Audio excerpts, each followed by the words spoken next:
Hi guys, and welcome to Escape with Watch Reviews. My name is Steve, and today we're going to be reviewing the Farasute Reference 4130.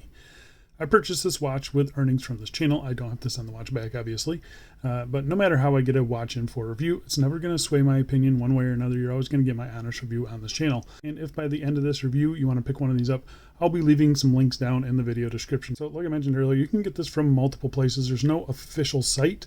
There's an official store on AliExpress. However, this model is not on the store.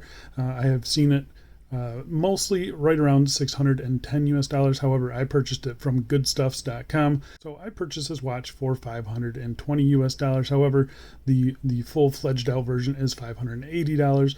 I had quite the purchasing experience with this watch. Go see my unboxing right up here if you want to see the packaging and hear the story about all that. But so yeah, I got the full experience on this watch. However, I paid for the base movement. So yeah, just something to consider. But I've seen these things anywhere from $520 US up to $900 US. So yeah, you're gonna pay quite a pretty penny for this watch, but I really wouldn't pay more than $610. That's what they are all over AliExpress. Good stuff. They do have the best price. I think you can also get these on Chrono24, I think. So yeah, a couple different options for you guys. The watch comes in 4 different colorways that you can see here. For me, it was always going to be this panda dial. However, I have to say all the colors look absolutely beautiful. The watch case is made of 316L stainless steel. It has a sapphire crystal with anti-reflective coating, a screw-down crown, a screw-down case back, 50 meters of claimed water resistance, and the watch is powered by the Peacock 4801 automatic chronograph movement.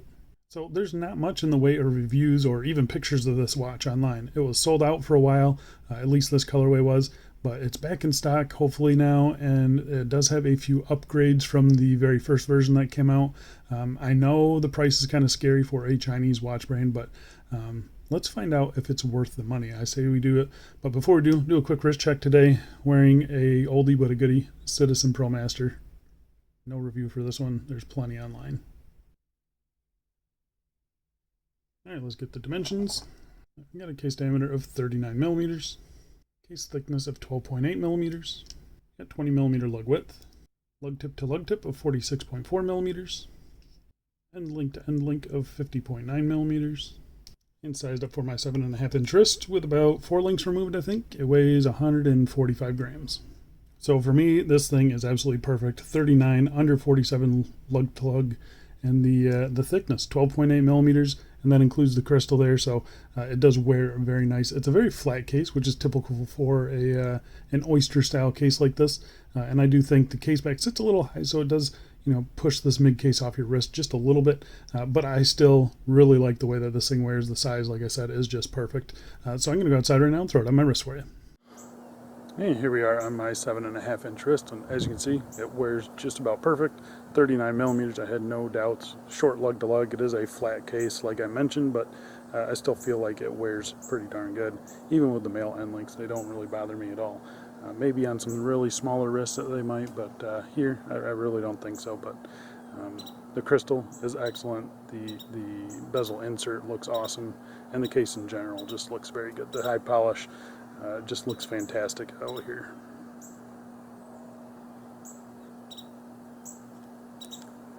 Here we are in kind of some more direct sunlight, but not quite direct. But yeah, I don't know if you guys can see it or not, but the dial is definitely a silvery color, very light silver, but it does look really good.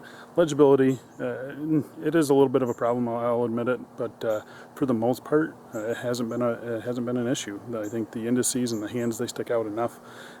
It's only under very certain lighting conditions that it becomes a little more difficult to read, but I'd say for the most part it's perfectly fine. I'd say about average for a chronograph like this. So yeah. Alright, let's go throw it on some straps and let's get back to this review. And here we are on a cut to size FKM strap. I'm so glad this one fits. The spring bar placement on this is very tight to the case, so you really have to really force this in, and pretty much any other strap is going to get chewed up. This one thankfully doesn't get chewed up, but it is definitely hitting the case. So just something to note, you're going to have to use some curved spring bars on this thing, and that's one of the big downsides of this watch, I guess, is that the spring bar fitment is so close to the case. But thankfully these ones fit, and these are my favorite straps at the moment. So yeah, I'm alright with it. And here we are on a nylon strap, one layer underneath it, wears nice and comfortable, got no issues with that really. I think that blue kind of goes really nice with the white. What do you guys think?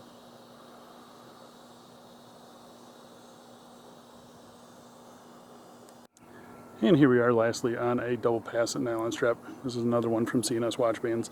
It does sit a little bit high. The case back is pretty tall on this thing, so throw a couple layers of strap underneath it. And it does feel a little bit top heavy, so I do have it buttoned down just a little bit tighter than I normally would, but I still think that looks pretty awesome. Alright, let's go back inside. Let's go back to this review. So let's talk about the case finishing on this thing. So the case finishing, it is fully polished, as you can see here. You have a really nice sapphire bezel insert there with the tachometer scale.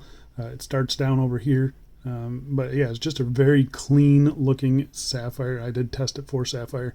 And you can see it does have a definite dome to it. So I think it looks fantastic. The bezel itself, fully polished, kind of undercuts itself just a little bit, as you would expect kind of on this style of watch. But the case itself, again, fully polished, nice and smooth, rounded off case there. It's got a very oyster-like design to it. There's no crown guards on it, which is something that the new Daytona has, and this one doesn't. So this is kind of like a vintage Daytona case, but just sized up a little bit to a modern size. You do have a signed screw-down crown there, really nicely done. I like their logo. You have screw-down pushers as well. Everything is just fully polished. But I think they did a very good job with it. I'm hoping the polishing is showing off for you guys. It is, I mean, it is just mirror-like. Really, really happy with it. I've got no issues at all. I mean, they did an excellent job with the finishing on this watch. So flipping it over to the case back here, this is where you can actually save some money. They offer this for, I believe it's $60 less with a non-polished movement, and then just a regular rotor. I'll pop up a picture here of what it looks like, so you can see the differences right there.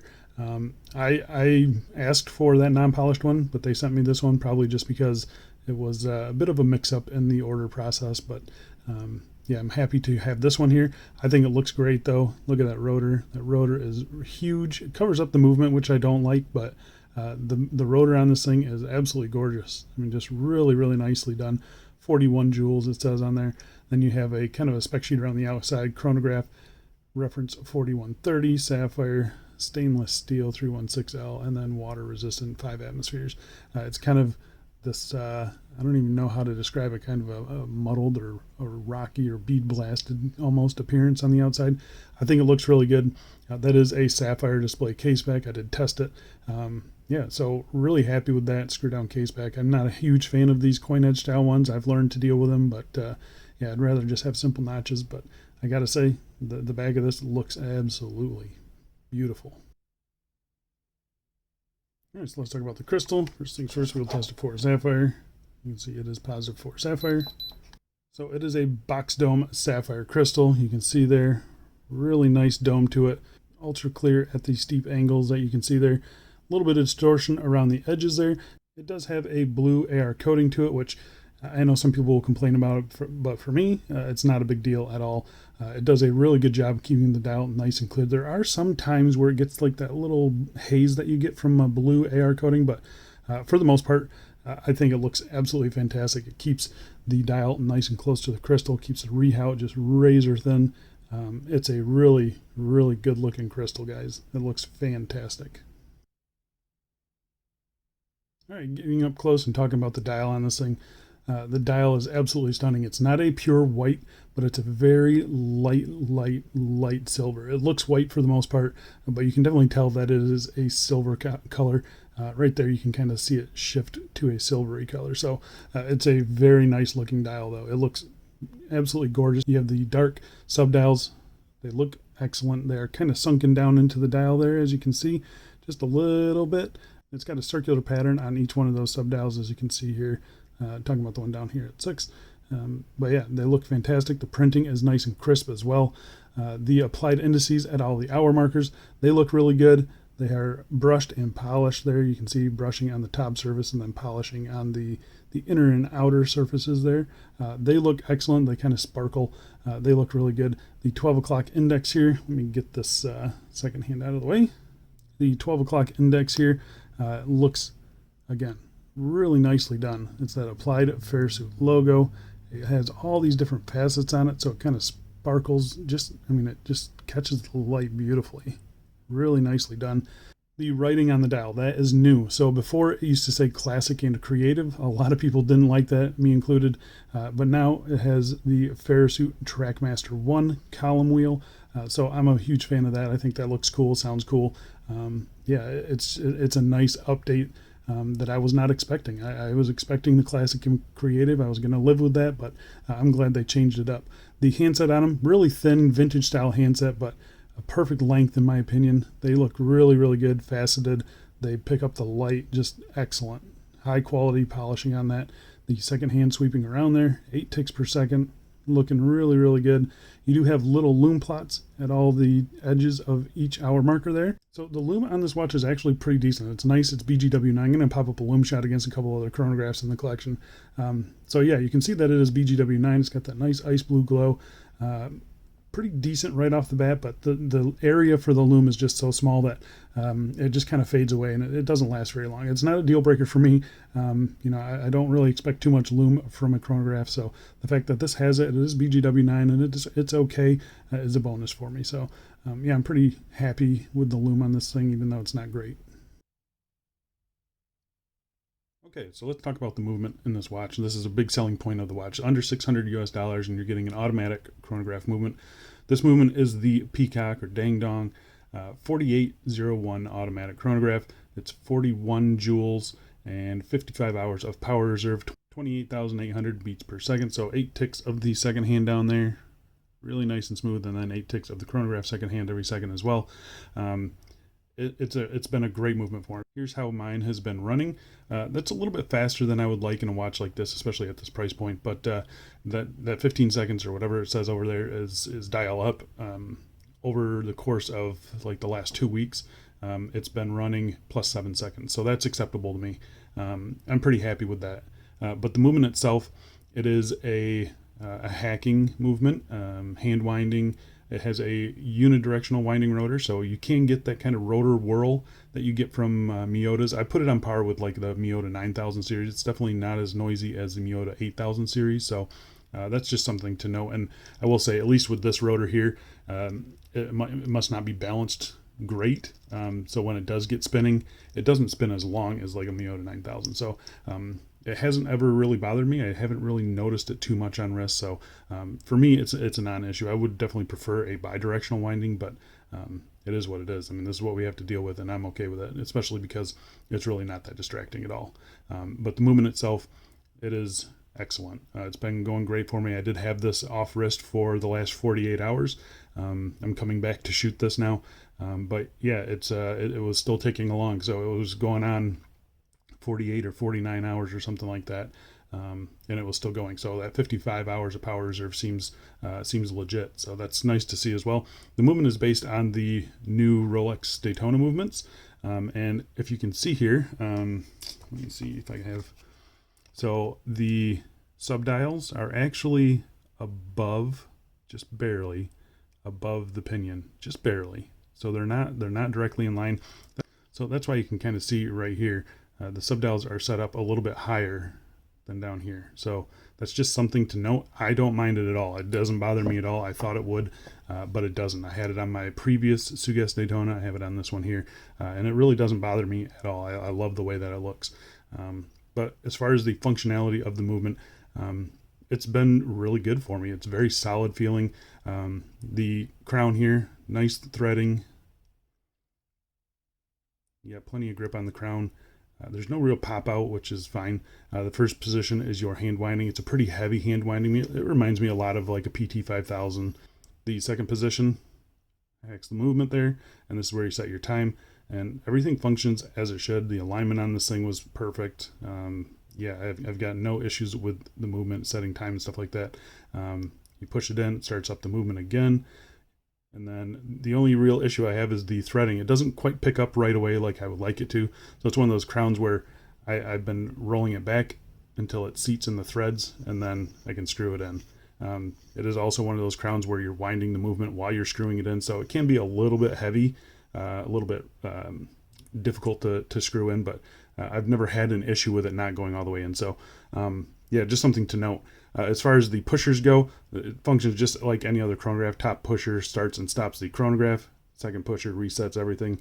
I'll let you look at it here while we're kind of talking about it, but it's got a really nice solid click to it.